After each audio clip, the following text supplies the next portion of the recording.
روزے ہجرت کے جو ہے دوسرے سال فرض ہوئے ہیں، دوسرے سال فرض ہوئی ہے، حج نہیں سوری زکوٰۃ حج 9 ہجری کو فرض ہو رہی ہے۔ اس پورے عرصے کے اندر آپ صلی اللہ علیہ وسلم نے لوگوں کے دل محبت سے جیتے ہیں جی، بلکہ ایک صحابی نے آ کے کہا یا رسول اللہ میں آپ سے محبت کرتا ہوں، تو آپ فرمایا کان معی فی الجنہ، تم مجھ سے محبت کرتا ہے نا جنت عطا ہوگا۔ تو محبت میں اصول ہو، اپنائیت ہو، خیر خواہی ہو، للہیت ہو جی، کوئی کسی کو زشت نہ کیا جائے، تکلیف نہ دی، بلکہ ہم اپنے دین کو پڑھیں اور مطالعہ الحمدللہ مطالعہ کرتے ہیں، تو ہمیں تو ایسے ناموں سے پکارنے سے بھی منع کر دیا گیا ہے جس سے کسی کو ہدایت کر دی گئی۔ اگر کوئی دو گروہ آپس میں ناراض ہیں، لڑائی کر رہے ہیں جی، تو ان کو بھی آپ پلیٹ فارم پہ نہ سنا کروائیں نہیں، اور اس وقت تک کمزور اور خواہ کے ساتھ ہیں جب تک وہ حکم کی طرف پلٹا نہیں ہے۔ تو جو دین ہے الحمدللہ ایک ایسی اخوت و محبت کی لڑی میں پروتا ہے کہ نفرتیں ختم ہونے چاہیے۔ ہمیں دنیا میں ایک کمزور قوم، یہ طاقتور امت تھی، منصف تھی، محبت والی امت تھی جی، خیر خواہ امت تھی انسانوں کی، اس کمزور ہماری نفرتوں نے کیا ہے۔ بہت اچھی توجہ دلائی ہے شمسی صاحب نے کہ جب پوری کائنات میں بھی محبت میں جڑی ہوئی ہے تو انسانوں کے دل بھی محبت میں جڑنے چاہیے جی، یہ محبت کی لڑی قائم رہے گی تو معاشرہ زندہ رہے گا۔ بالکل آپ نے صحیح کہا حافظ صاحب، بالکل کہ یہ جو طلبہ تنظیمیں ہیں اگر یہ شروع ہو جاتی ہیں تو لیڈرشپ پیدا ہوتی ہے، لیڈرز پیدا ہوتے ہیں، چاہے وہ کسی جماعت کے ہیں، چاہے وہ ہمارے پیپلز پارٹی ہے یا موجودہ حکومت ہے، یہ جماعتیں جب بنیں گی تو لیڈرز پیدا ہوں گے اور وہی لیڈر آ کے ان کی گرومنگ ہوگی اور وہ ملک کے لیے کچھ اچھا کر جائیں گے۔ بالکل بہت اچھی بات کی۔ فیوچر کیا سمجھتے ہیں آپ اسلامک ایجوکیشن کا کویت میں؟ جی الحمدللہ اسلامک ایجوکیشن کمیٹی اپنے اصول اور اپنے قواعد کے مطابق کویت کے اندر بڑے منظم انداز میں کام کر رہی ہے، اور حالیہ آپ کے تو لمحہ بلمح علم میں ہوگا کہ اس پورے ازمائشی دور کے اندر ہم نے لوگوں کے گھروں میں جا کے خدمت کا کام کیا، لوگوں کے مسائل حل کیے، فیملیاں کچھ پھنسی ہوئی تھیں ان کے ساتھ امبیسی کے ساتھ مل کے ہم نے، ہمارے کارکنان نے آلات کی پرواہ کیے بغیر لوگوں تک راشن پہنچایا، عید کی خوشیوں میں ان کے ساتھ شریک ہوئے۔ تو انشاءاللہ کویت میں بھی مستقبل ہے وہ مضبوط بنیادوں پہ ہوگا، اور پاکستان میں بھی انشاءاللہ جو اس فکر اور نظریے کی قوتیں کام کر رہی ہیں اللہ تعالیٰ ان کو کار کریں گے۔ بالکل بالکل شکریہ اپنا حافظ صاحب، ہمارے ساتھ رہیے۔ ڈاکٹر صاحب میں آپ سے بات کروں گا، ڈاکٹر فرحہ زاہد صاحبہ، جی میں آپ سے ذکر کیا تھا کہ جب موٹاپا آ جاتا ہے، جب ویٹ بڑھ جاتا ہے، اس کے بعد ہم نے اکثر یہاں لوگوں کو دیکھا ہے کہ انہوں نے مطلب آپریشن بھی کرائے ہیں، ویٹ کم بھی ہوا ہے، بلکہ کئی گنا کم ہوا ہے، لیکن پھر کچھ 2 سالوں کے بعد ہم نے دیکھا کہ وہی چہرہ وہی شیپ ہو گئی۔ تو تب کس طرح کوئی آپ جیسے چونکہ ماہر ہیں اس کی چیز کی، تو آپ بتائیں کہ جو وزن کس طرح کم کیا جا سکتا ہے، اس کے لیے کیا کچھ کیا، مطلب کوئی ایسی ہمیں ٹپس دیں۔ ٹھیک ہو گیا۔ پہلے تو سمجھنے کی ضرورت یہ ہے کہ جن لوگوں کا وزن واپس آ جاتا ہے کہیں نہ کہیں کوئی جو ان کو گائیڈ کر رہا ہے، یا پھر وہ گائیڈنس لینے کے اندر جو ان سے گائیڈنس لے رہے ہیں، جس سے بھی لے رہے ہیں، اس میں یہ دونوں کہیں نہ کہیں فیل ہو جاتے ہیں اس چیز کو سمجھنے کے کہ صحت کیا ہے۔ WHO کے مطابق صحت جو ہے وہ ایک کیفیت ہے، اسٹیٹ آف ویل بینگ، یعنی state of complete spiritual, mental, physical, emotional well being کی جو اسٹیٹ ہے، جو کیفیت ہے، اسے ہیلتھ کہتے ہیں۔ چونکہ یہ کیفیت ہے تو یہ بدل سکتی ہے، اس کا بدلنا جو ہے وہ لازم ہے، لیکن اس کا انحصار کن چیزوں پہ ہے؟ ہماری عادات پہ۔ اب بعض اوقات کچھ لوگ جو ہے وہ جب آپریشن کراتے ہیں تو آپریشن کرانے میں کیا ہے کہ نمبر 1 تو وہ بہت تکلیف سے گزرتے ہیں، ایزی نہیں ہوتا کچھ بھی۔ نمبر 2 یہ چیز ہوتی ہے کہ انہوں نے آپریشن تو کرا لیا، لیکن ان کی جو ہے نا وہ زبان پر ان کے ذائقے کے لیے ان کو اس کا قابو نہیں ہے۔ یہاں تک ان کا جو قابو ہے نا، اگر آپ واقعی صحیح میں وزن جو ہے وہ گرانا چاہتے ہیں اپنا ہیلدی طریقے سے، تو منہ پر قابو آنا ضروری ہے۔ یہ نہیں کہ آپ کھاتے جا رہے ہیں، یہ بھی کھا رہے ہیں وہ بھی کھا رہے ہیں، اور پھر آپ نے کہا جی ہم تو یہ والا ڈائٹ پلان فالو کر رہے ہیں، اس میں تو ہم بہت زیادہ کھاتے بھی ہیں، انجوائے بھی کرتے ہیں، اور پھر ڈائٹ ختم ہو جاتی ہے ایک دن اور وزن بھی لوز ہوتا ہے۔ لیکن یہ لوگ جو بہت زیادہ کھا کھا کر وزن لوز کرتے ہیں، ان کا نقصان سب سے بڑا یہ ہوتا ہے کہ جیسے ہی وہ اپنی ڈائٹ سے ہٹتے ہیں تو چونکہ ان کی عادت بن گئی ہوتی ہے مستقل زیادہ کھانے کی، تو پھر وہ کچھ بھی کھاتے ہیں اور وہ واپس گین کر لیتے ہیں۔ تو جب میری یہ کوشش ہوتی ہے کہ میرے جو ایسے پیشنٹس ہیں جو بہت زیادہ کھانا چاہتے ہیں، میں سب سے پہلے ان کی ڈائٹ ایسے کنٹرول کراؤں کہ ان کا اپنے مائنڈ پر کنٹرول آئے کہ مجھے یہ زیادہ نہیں کھانا، مجھے یہ چیز ایکسٹرا نہیں کھانی، کیونکہ اگین ذائقہ صرف یہاں تک ہے، تو جو بعد میں اندر جا رہا ہے وہ فیٹس ہیں، ہائی کاربز ہیں۔ آپ مستقل اس طرح کی ڈائٹ کھاتے جائیں گے تو میرا خیال ہے کہ اگر کوئی بھی ہوگا تو وزن واپس گین کر لے گا، لیکن اگر آپ اپنے جو ہے وہ اپنی اس ایپیٹائٹ پہ، اپنی یہ جو فیلنگ ہوتی ہے کہ ہم یہ بھی کھائیں یہ بھی کھائیں، اس پہ کنٹرول کر لیتے ہیں تو اس کے بعد بہت ایزی ہو جائے گا اس ویٹ کو مینٹین کرنا۔ تو میری سب سے پہلی کوشش ہوتی ہے، کیونکہ لائف یہ جو ویٹ لاس ہے یہ ایونٹ نہیں ہے،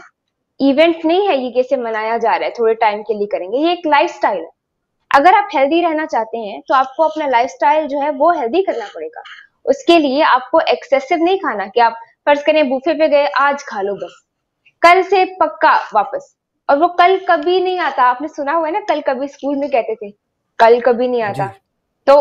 آپ نے ظاہری بات ہے یہ تو اکثر بچوں کو بھی ہم لوگ کہتے ہیں، تو کل کبھی نہیں آتا ان کا۔ تو ہوتا کیا ہے، ان کی عادات بگڑتی جاتی ہیں اور وہ مختلف مشکلات کا، بیماریوں کا جو ہے وہ شکار ہوتے جاتے ہیں، اور پھر جب ایک انسان ایک ایج کو پہنچ جاتا ہے تو اس کا میٹابولزم بھی سلو ہو جاتا ہے، اس کا جو ویٹ کم کرنے کی اس کی کیپیسٹی ہے وہ کم ہو جائے گی۔ نمبر 2، مختلف بیماریوں میں خدا نخواستہ وہ گھرا ہو اور وزن زیادہ ہو اور عمر زیادہ ہو، تو اب وہ واک کرنے کے لائق بھی نہیں رہا ٹھیک سے، کیونکہ اب جوڑوں کا درد بھی ہے۔ ان سب تکلیفوں کے ساتھ پھر وزن لوز کرنا اتنا مشکل ہو جاتا ہے کہ وہ ایون ہم لوگوں کے لیے گائیڈ کرنے کے لیے بڑا ایک جو ہے وہ ایک چیلنج ہوتا ہے ہمارے لیے کہ اس پیشنٹ کا وزن کیسے لوز کرائیں گے جس کو یہ بھی مسئلہ ہے، یہ بھی کیونکہ ان کو ڈائٹ بھی بہت دھیان سے دینی ہے، وہ ایکسرسائز بھی نہیں کر سکتے، بہت زیادہ چل پھر بھی نہیں سکتے، تو ایسے لوگ خود کے لیے خود ہی بیماریوں کو دعوت دے رہے ہوتے ہیں۔ تو بجائے کہ وہ اپنی ڈائٹ کو صحت افزا بنائیں، وہ کیا کرتے ہیں، وہ بس ذائقہ افزا رہتے ہیں، ان کو بس ذائقے چاہیے، ٹیبل کے اوپر 10 قسم کی ڈشز پڑی ہونی چاہیے، میانہ روی جیسے ابھی بات ہو رہی تھی، پرہیز کی بات ہو رہی تھی، تقوی کی بات ہو رہی تھی۔ تقوی اختیار کرنا ضروری ہے، کسی بھی چیز کی زیادتی آپ کے لیے جو ہے وہ مضر ثابت ہو سکتی ہے، تو اگر وہ تقوی اختیار نہیں کرتے کھانے میں، جیسے حفیظ صاحب جو ہے وہ اس پہ زیادہ بہتر روشنی ڈال سکتے ہیں مجھ سے بھی بہتر، کہ جس طرح اسلام میں ہے کہ ایک حصہ خالی رکھ کے کھائیں پیٹ کا۔ لوگ کیا کرتے ہیں کہ وہ کہتے ہیں کہ آج ہی کھا لو، کل تھوڑا سا خالی رکھ لیں گے، اگین کل نہیں آتی، تو وہ جو چیز ہے نا وہ ختم کرنی ضروری ہے۔ لوگوں کو سمجھنا ہوگا کہ پیٹ کو بھی ہضم کرنے کے لیے تھوڑی سی جگہ چاہیے۔ جیسے میں ایک فنی سی ایگزامپل دوں گی آپ کو، واشنگ مشین کو آپ یہاں تک نہیں بھر دیتے نا کپڑے دھونے کے لیے، تھوڑا سا رکھتے ہیں، جگہ رکھتے ہیں کہ وہ گھوم بھی سکیں اس کے اندر، ایسے پیٹ کو بھی تھوڑی سی جگہ چاہیے ہوتی ہے۔ میں مثالیں وہ دیتی ہوں جو سب کی سمجھ میں آ جائیں، تو کائنڈلی آئی ہوپ کہ آپ مائنڈ نہیں کریں گے، لیکن یہ ایک مثال ایسی ہے کہ جو ہم سب کی سمجھ میں آ سکتی ہے کہ پیٹ میں کم از کم کھانا ہضم ہونے کے لیے جگہ ہونی چاہیے۔ آپ نے جگہ ہی نہیں رکھی، آپ جو ہے وہ جیسے ٹھونس رہے ہیں، کھانا کھا نہیں رہے، اور آپ جینے کے لیے نہیں کھا رہے، آپ کھانے کے لیے جی رہے ہیں، تو کیا ہوگا؟ آٹومیٹیکلی انسان اگر کم بھی ہوا تھا تو چونکہ اس نے اپنے منہ پر، اپنے ذائقے پر، اپنے مائنڈ پر کنٹرول نہیں کیا کہ مجھے یہ نہیں کھانا، تو اس کا ذائقہ، اس کی زبان اس کے مائنڈ کو کنٹرول کرے گی، اور کرتے کراتے اس کی صحت جو ہے وہ دوبارہ سے ڈاؤن ہونی شروع ہو جائے گی، موٹاپے کا شکار ہونا شروع ہو جائے گا، گین کر لے گا ود ان فرسٹ ایئر 90%۔ بہت شکریہ ڈاکٹر صاحبہ۔ بات یہ ہے، میرے آج جو پارٹیسپینٹ ہیں وہ اپنی دنیا کے یا اپنے اس لحاظ سے ایک بڑے اہم لوگ ہیں، ان سے تو 1 گھنٹہ بھی بات کی جائے نا پر پرسن تو میرے خیال ختم نہیں ہوگی، اور آپ تو ڈاکٹر صاحبہ ماشاءاللہ اتنی اچھی گفتگو بھی کر رہی ہیں۔ میں زاہد شمسی صاحب کی طرف آؤں گا۔ زاہد صاحب، آپ 20 سے زیادہ کتب کے آپ نے لکھی، آپ کے تصانیف سبز خوشبو نعتوں کا مجموعہ، اور پاکستان میری پہچان آپ نے ظاہر ملی نغمے یا ملی چیزیں پیش کی ہوں گی، اور پھر غزلوں کا سمندر۔ 14 اگست آ رہا ہے، اور میں سمجھتا ہوں کہ آج آپ کوئی اپنی اچھی سی ملی جو پاکستان میری پہچان کے حوالے سے آپ نے کی ہو تو آج سنا دیں. تو ہم چاہ رہے ہیں کہ اب 14 اگست کی تیاری آج سے شروع کر دینا. اللہ سبحان اللہ. میں سب سے پہلے تو یہ عرض کروں کہ میں ابھی ڈاکٹر فراز زاہد صاحبہ کی گفتگو سے محظوظ ہو رہا تھا اور تھرو آؤٹ میرے چہرے پہ مسکراہٹ رہی، اور انہوں نے اتنی اہم بات کی ہے کہ تقوی کو انہوں نے معیار بنایا ہے اپنی خوش خوراکی کے ساتھ. قرآن مجید کا آغاز ہی سورہ بقرہ میں بسم اللہ الرحمن الرحیم الف لام میم ذالک الکتاب لا ریب فیہ ھدی للمتقین. تو تقوی کی جو حافظ الرحمن محترم نے جو ڈیفینیشن کی وہ بھی بالکل بہت ہی دل کو لگی، لیکن میں نے جو اپنی طالب علمی کی ایک طالب علم کی حیثیت سے جو تقوی کو جاننے کی کوشش کی ہے وہ یہ ہے کہ جو میں دیکھا کہ اچھائی اور برائی میں پلک جھپکنے میں تمیز کر لینے کا نام تقوی ہے. اور جب آپ خوراک کے لیے اپنے میز پر تشریف فرما ہے اور انواع اقسام کے کھانے آپ کے سامنے ہیں تو پھر وہاں بھی آپ کو یہ دیکھ لینا چاہیے کہ تمیز کرنی چاہیے، کہ لائن ضرور ڈرا کرنی چاہیے. تو میں ڈاکٹر صاحب کا جو ہے شکریہ ادا کرتا ہوں، انہوں نے بہت اچھے انداز میں تقوی کو گفتگو کا حصہ بنایا. میری جو شاعری ہے وہ سبز خوشبو کے سائے میں ہے. سبز خوشبو، مجھے خوشبو کا کوئی بھی رنگ ہوتا تو وہ سبز ہوتا کہ وہ گنبد خضرا سے ہمیں عطا ہوا ہے، اور گنبد خضرا کی روشنی اور گنبد خضرا کی خوشبو ہی سے ہمیں پاکستان جیسا وطن حاصل ہوا. اور اسی لیے میری جو کتاب ہے پاکستان میری پہچان، اس میں سے میں آپ کو ایک جو ملی نغمہ ہے، ایک ملی میرے اندر کے جذبات ہیں، ان کا میں آپ کو سناتا ہوں آپ کی فرمائش پر. اس سے پہلے یہ ایک 2 اشعار ملاحظہ کیجئے کہ اس بات پہ ہے ایمان بہت، اس بات پہ ہے ایمان بہت، یہ مٹی ہے ذیشان بہت. اس بات پہ ہے ایمان بہت، یہ ہمارے وجود کی جو مٹی ہے اس کے اندر اگر کوئی ہمارے اندر زندگی کی چہل پہل ہے اور اس کے اندر جو خون جو دوڑ رہا ہے ہماری رگوں میں وہ بھی اس مٹی کا پانی ہے جو ہماری رگوں میں خون کی شکل میں دوڑ رہا ہے. اور یہ وجود ہمارے اس پاکستان کی مٹی سے بنا ہے، ہمیں کتنا عزیز ہے، اس کی یہ انمول ہے، اس کی کوئی قیمت نہیں ہے. تو اس لیے عرض کیا ہے کہ اس بات پہ ہے ایمان بہت، یہ مٹی ہے ذیشان بہت، میں پاکستان کا بیٹا ہوں، بس یہ میری پہچان بہت. اور جو میں نظم پیش کرنا چاہتا ہوں اس کا عنوان ہے میری زمین، جو میں نے انتخاب کیا ہے 14 اگست کے لیے، اور اسے میں ڈیڈیکیٹ کرتا ہوں اپنے وطن کے نوجوانوں کے نام، ان کے نام اسے منسوب کرتا ہوں. اور عرض کیا ہے کہ میری زمین عطائے خدائے صبح ازل، میری زمین عطائے خدائے صبح ازل، میری زمین کروڑوں دعاؤں کا حاصل، میری زمین لہو سے لکھی دعا کی طرح، میری زمین لہو سے لکھی دعا کی طرح، میری زمین کڑی دھوپ میں گھٹا کی طرح، میری زمین میری آگہی میرا ادراک، میری زمین میرا جسم کی پوشاک، میری زمین کا دن آفتاب سے روشن، میری زمین کی شب ماہتاب سے روشن، میری زمین پہ سایہ بزرگ پیڑوں کا، میری زمین پہ سایہ بزرگ پیڑوں کا، میری زمین ہے مسکن ہنسی پرندوں کا، میری زمین کے دریاؤں میں روانی ہے، میری زمین کے دریاؤں میں روانی ہے، میری زمین میرے عشق کی کہانی ہے، میری زمین میرے عشق کی کہانی ہے، میری زمین کے ذرے ہیں روشنی کے حروف، میری زمین کے ذرے ہیں روشنی کے حروف، میری زمین پہ زندہ ہیں زندگی کے حروف، میری زمین کی رت ہر بہار کی رت ہے، میری زمین کی رت ہر بہار کی رت ہے، میری زمین کی رت ہر قرار کی رت ہے، میری زمین میرے اعتبار کی تصویر، میری زمین میرے اعتبار کی تصویر، میری زمین تیرے انتظار کی تصویر، میری زمین کے بیٹو سدا خیال رہے، میری زمین کے بیٹو سدا خیال رہے، کبھی نہ اس پہ کوئی ساعت ملال رہے، میری زمین کا ہر دن سنبھال کر رکھنا، میری زمین کا ہر دن سنبھال کر رکھنا، میری زمین کی ہر شب اجال کر رکھنا، میری زمین کا ہر دن سنبھال کر رکھنا،